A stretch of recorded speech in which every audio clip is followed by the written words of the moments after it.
Assalamu alaikum, my dear students, and very good morning.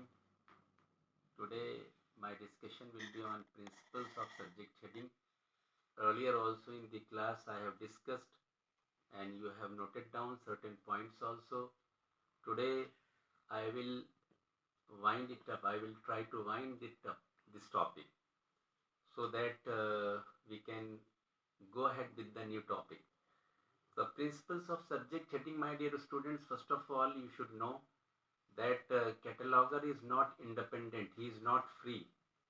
He cannot assign the subject heading on his own.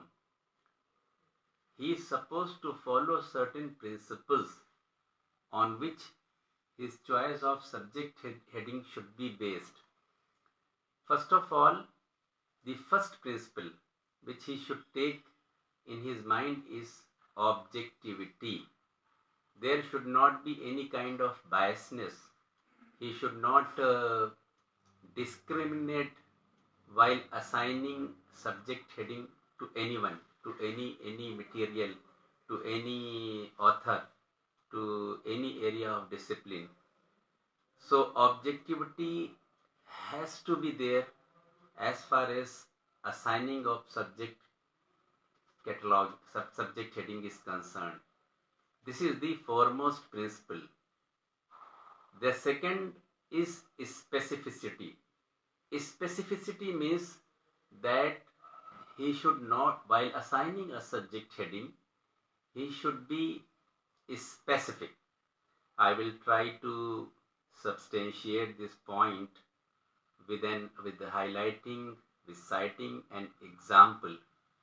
Say for instance, the book for which he is assigning a subject heading is related to Canadian drama,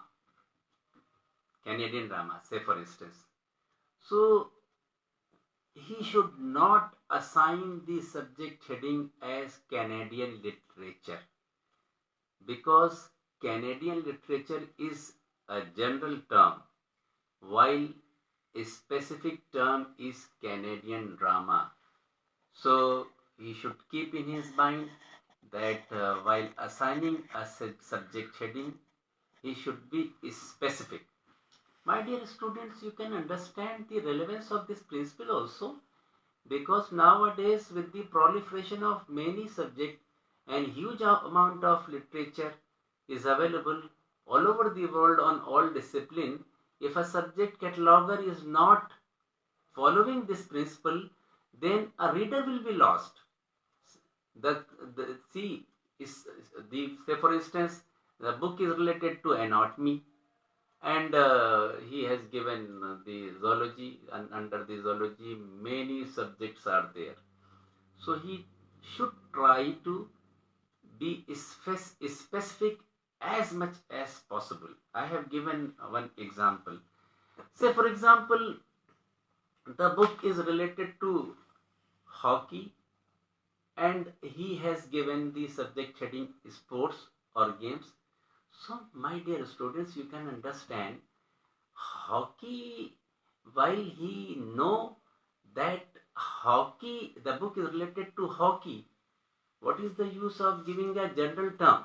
He should give, subject cataloger should follow this principle that specificity should be maintained. The third point, the reader as a focus principle. He should keep in mind that I am assigning the subject heading and a reader should be focus principle. Why? Because ultimately who is going to read the material? Only the reader. So he always should keep in mind that what are the approaches of reader. He is going to assign the subject heading which will be read by none other than the reader. This is the third principle. The fourth principle is usage principle. Usage principles, my dear student, is that now the word, the earlier word sometime what happened, the earlier word is not known to the current generation. So subject cataloger should focus on the current term which is in use. This should be there. Say for instance, he has given a verse. I am telling you this one more thing I would like to tell you here. The preference for general term over technical term. The term ornithology, which is related to study of birds. Study of birds is more common to as far as usage is concerned. And if he has given the term ornithology, then you see people perhaps will not be able to understand, a common man, I am telling you. In the same way, pediatrics, instead of pediatrics, child diseases is more common and more known to people. So these are the principles which a subject cataloger should keep in his mind while assigning the subject heading. जैसा कि आप जानते हैं कि जो हमारा video होता है, जैसा कि आपने फरमाइश की थी कि बाइलिंगुअल हो और थोड़ा सा एक्सप्लेनेशन हम लोगों की ज़बान में भी हो, तो इसमें हम लोगों ने जो चीज़ कवर की है उसमें प्रिंसिपल्स ऑफ सब्जेक्ट हेडिंग, पहले भी हमने इसके ऊपर एक लेक्चर दिया है आपका जब क्लास था, और कुछ चीज़ें आपने नोट डाउन की हैं, कुछ चीज़ें आपने लिखी हैं। आज इसे हम कोशिश करेंगे ये चीज़ ख़त्म हो जाए, इसको हम स्ट्रीम हो जाएगा आज ही, आज आपका क्लास भी है, उसमें भी थोड़ा सा डिस्कशन होगा इसके बारे में, बल्कि ज़्यादा इस पे और एलॉबरेट करने की कोशिश करेंगे। पहला पॉइंट जो है ऑब्जेक्टिविटी। याद रखिएगा कि हर ह्यूमन बीइंग के अंदर जो है वो एक चीज़ होती है बायसनेस, कुछ ना कुछ बायसनेस होती है, लेकिन सब्जेक्ट कैटलॉगर को चाहिए कि जब हम सब्जेक्ट हेडिंग जो है वो दे रहे हों तो he should be free from biasness. बहुत ही ऑब्जेक्टिविटी होनी चाहिए, ईमानदारी के साथ जो है सब्जेक्ट हेडिंग देना चाहिए, ना किसी ऑथर के खिलाफ कोई मैलिस रहे या प्रेजुडिस रहे, ना किसी डिसिप्लिन और एरिया और फील्ड के में कोई इसके खिलाफ हो। तो ये चीज़ें अपने जहन में रखते हुए सब्जेक्ट कैटलॉगर को सब्जेक्ट हेडिंग जो है वो असाइन करना चाहिए।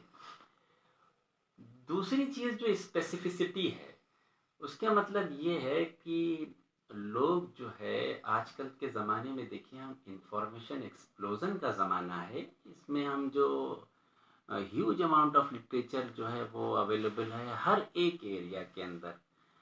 अब हमने अभी आपको एक एग्जांपल दिया था कि साहब अगर किताब है, अगर बुक है या कोई लाइब्रेरी मटेरियल है जो आप जानते हैं कि वो भाई कैनेडियन ड्रामा के बारे में किताब डील कर रही है, तो कैनेडियन लिटरेचर ना लिखें जी, स्पोर्ट्स ना लिखें। अगर किताब के बारे में आप जानते हैं कि आप जो है वो किताब हॉकी से रिलेटेड है या क्रिकेट से या बेसबॉल से, जो किताब बेसबॉल से रिलेटेड है या जनाब हॉकी से रिलेटेड है या किताब जो है वो क्रिकेट से रिलेटेड है, तो इस डायरेक्ट स्पेसिफिक हेडिंग क्यों नहीं दें आप, बजाय इसके कि आप उसमें स्पोर्ट्स लिखें, बजाय इसके कोई और चीज़ इसके लिए लिखें। तो ये स्पेसिफिसिटी भी बहुत ज़रूरी होती है। ये इस वजह से ज़रूरी होती है कि हमारा जो रीडर है वो कहीं ऐसा डायरेक्ट जो है उसका वक्त जो है ज़ाया ना हो, डायरेक्ट जो है वो समझ जाए कि ये किताब किस चीज़ के बारे में है। तीसरा पॉइंट जो है यहाँ पे समझने की चीज़ है, रीडर जो है वो एक ऐसा है कि रीडर को फोकस करना चाहिए प्रिंसिपली, यानी हमारी जो किताबें हैं, हमारा जो लिटरेचर है, हमारी जो सब्जेक्ट हेडिंग हैं, लाइब्रेरी का कलेक्शन है, पढ़ेगा कौन? वो पढ़ेगा कौन? पढ़ेगा तो रीडर ही पढ़ेगा ना, और तो कोई पढ़ेगा नहीं। तो सब्जेक्ट कैटलॉगर को यहाँ पे कॉमन सेंस अप्लाई करना चाहिए कि हमारी रीडर की जो है अप्रोच क्या रहेगी फला या इस पर्टिकुलर किताब के बारे में, कैसे वो अप्रोच कर सकता है। हमने आपको जो है वो अभी एग्जाम्पल दिया था, हमने दिया था साहब कि आप जानते हैं कि एक टेक्निकल टर्म है, एक जो है वो जनरल टर्म होता है। टेक्निकल टर्म तो है वो ऑर्निथोलॉजी है, यानी ऑर्निथोलॉजी का मतलब ये स्टडी ऑफ बर्ड्स। जो साइंटिस्ट हैं, जो इस लाइन के लोग हैं, जो पढ़े लिखे हैं, वो यकीनन जो है वो ऑर्निथोलॉजी समझ जाएंगे। लेकिन एक कॉमन मैन जो है उसको उलझाएं क्यों, उसको आप स्टडी ऑफ बर्ड्स के ज़रिए जो है उसकी रहनुमाई करें, चाइल्ड डिसीजेज से रहनुमाई करें, और इस बजाय इसके कि उसको जो है वो पीडियाट्रिक्स लिखें या कोई और ऐसा टेक्निकल टर्म। बहुत सारे एग्जाम्पल इसके हो सकते हैं। क्रॉस रेफरेंसेस भी आप जानते होते हैं कि क्रॉस रेफरेंसेस के ज़रिए जो है वो रहनुमाई की जाती है रीडर की। वो एक तरीक़ा है जो आप आगे चलकर जो है वो आप पढ़ेंगे, बल्कि वो कहीं आप पढ़ रहे होंगे। तो हमारा असल में जो है, चूँकि स्पेसिफिक ये एक टॉपिक है कि प्रिंसिपल्स ऑफ सब्जेक्ट कैटलॉगिंग, तो हम इस वजह से कोशिश ये कर रहे हैं कि फोकस्ड अप्रोच हो। चौथा जो है यूसेज प्रिंसिपल है। यूसेज प्रिंसिपल के मतलब माय डियर स्टूडेंट ये है, एक टर्म जो है वो ज़्यादा पहले, बहुत पहले यूज़ होता था और अब उतना यूज़ में नहीं है। जी, जैसे आपने देखा होगा एक अंग्रेजी का एक टर्म है नाउ अ डेज, वो पहले यूज़ होता था, अब आजकल जो है करंट लिखा जाता है या एट प्रेजेंट लिखा जाता है। ये मैंने ऐसी खाली आपको एक एग्जांपल दे दिया है, बाकी हम बात तो कहीं और चल रही थी। बात यूसेज प्रिंसिपल की है कि मतलब जो जो हमारा टारगेट यूज़र है वो ज़्यादा से ज़्यादा उसका यूसेज टर्म का क्या होता है, यानी करंट टर्म होते हैं जो यूसेज। पुराने ज़माने के अंदर जो है वो जो टर्म यूज़ हो रहे थे उसके बारे में जो है अगर मालूमात नहीं है, ये इंफॉर्मेशन नहीं है, तो मेरे माय डियर स्टूडेंट्स कोशिश ये करना चाहिए कि करंट टर्म्स दें जो यूज़ में हैं, यूज़ आजकल कॉमन यूज़ में है। इसके लिए अगर आप पूछेंगे सर ये कैसे होगा, थिसॉरस हैं, आप जानते हैं थिसॉरस हैं, थिसॉरस की हेल्प लें। थिसॉरस जो है, अब जब आप लाइब्रेरी के अंदर काम कर रहे हैं तो यकीनी तौर के ऊपर वहाँ थिसॉरस होंगे। थिसॉरस से अंदाज़ा लग जाएगा कि क्या टर्म है, रिलेटेड टर्म क्या है, ये यूज्ड फॉर किसके लिए है ये टर्म। जी, उसमें सारी चीज़ें होते हैं। ब्रॉडर टर्म क्या है, नैरोवर टर्म। नैरोवर टर्म तो हम इसमें यहाँ पे बात नहीं कर रहे हैं, ना ब्रॉडर टर्म की बात कर रहे हैं, रिलेटेड टर्म की बात कर रहे हैं या यूज्ड फॉर की बात कर रहे हैं। तो ये चार बुनियादी प्रिंसिपल्स हैं, objectivity, specificity, then reader as a focus principle and usage principle।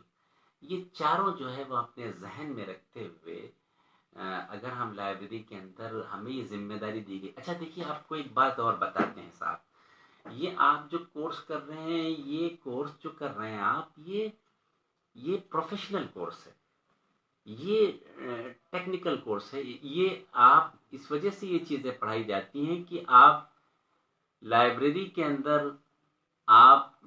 अंदर काम करेंगे, यानी आपका जो मैदान होगा वो लाइब्रेरी होगी। लाइब्रेरी के जॉब जब मिलेगा तो लाइब्रेरी के अंदर काम करना होगा। अगर आप फर्ज कीजिए कैटलॉगिंग सेक्शन के अंदर, यानी प्रोसेसिंग सेक्शन भी उसे कहते हैं और टेक्निकल सेक्शन भी उसे कहते हैं, उसके अंदर आपकी ड्यूटी लग गई और आपको जिम्मेदारी ये दी गई कि साहब जो है सब्जेक्ट हेडिंग असाइन करें, तो आप कर लें। इस वजह से ये चीज़ें पढ़ाई जाती हैं।